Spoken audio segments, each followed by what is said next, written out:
Hi hello friends, welcome back to my channel. ఈ రోజు పుదీనా పచ్చడి తయారీ విధానం చూపిస్తున్నాను. ముందుగా ఒక ప్యాన్ పెట్టుకొని తగినంత ఆయిల్ పోసుకోవాలి. తగినంత మినపప్పు వేసుకోవాలి. మినపప్పు వేసుకోవడం వల్ల కొంచెం టేస్టీగా ఉంటుంది. ఇందులో ధనియాలు వేసుకోవాలి. ధనియాలు కూడా ఎండుమిర్చి వేసుకోవాలి. కారం సరిపడా. నేనైతే ఒక కట్ట పుదీనా తీసుకున్నాను, ఒక పెద్ద కట్ట. దానికి సరిపడా ఈ మిర్చి తీసుకున్నాను, ఎండుమిర్చి. కొంచెం వేగాలి. టేస్ట్కి సరిపడా 4-5 వెల్లుల్లి రెబ్బలు వేసుకొని కలుపుకోవాలి. ఇది కొంచెం డీప్ ఫ్రై అయ్యేదాకా కలుపుకొని తర్వాత మిక్సీ పట్టుకోవడమే. ఫ్రై అయినాక ఒక మిక్సీ జార్లో తీసుకొని ఈ ఆయిల్లోనే పుదీనా వేసుకోవాలి. ఇది ఉడికిపోయినాక ఇందులోనే ఒక 2 పెద్ద సైజు టమాటా వేసుకోవాలి. టమాటా వేసుకొని కలుపుకోవాలి. ఇందులోనే తగినంత ఉప్పు వేసుకోవాలి.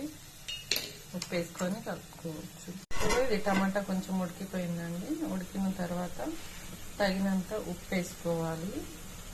ఉప్పు వేసుకున్నాక జీలకర్ర వేసుకోవాలి. ఇది ఫ్రై చేసేటప్పుడే వేయచ్చు, బట్ కొంచెం ఇందులో టమాటాలు వేస్తే బాగా కొంచెం ఉడికిపోతుందని వేస్తున్నాను. ఇది మనం కాల్చి పెట్టుకున్న ఎండుమిర్చి మిక్సీ పట్టేయాలి. ఇందులో ఈ మిక్సీ పట్టిన దాంట్లో పుదీనా వేయించింది పుదీనా పెట్టుకోవాలి. ఇది మిక్సీ పట్టి పక్కన పెట్టేసిన మళ్ళీ ఈ ప్యాన్లోనే ఆయిల్ పోసుకోవాలి తాలింపుకి. ఇందులోనే తాలింపు గింజలు వేసేసేయాలి. 4-5 వెల్లుల్లి వేసేయాలి. కరివేపాకు వేసుకోవాలి. ఇప్పుడు మిక్సీ పట్టి పక్కన పెట్టుకున్నాము.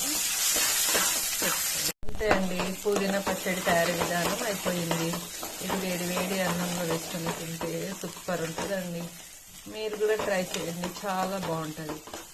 అన్నంలో కలుపుకొని తింటుంటే సూపర్ ఉందండి. మీరు కూడా ట్రై చేయండి, చాలా బాగుంది.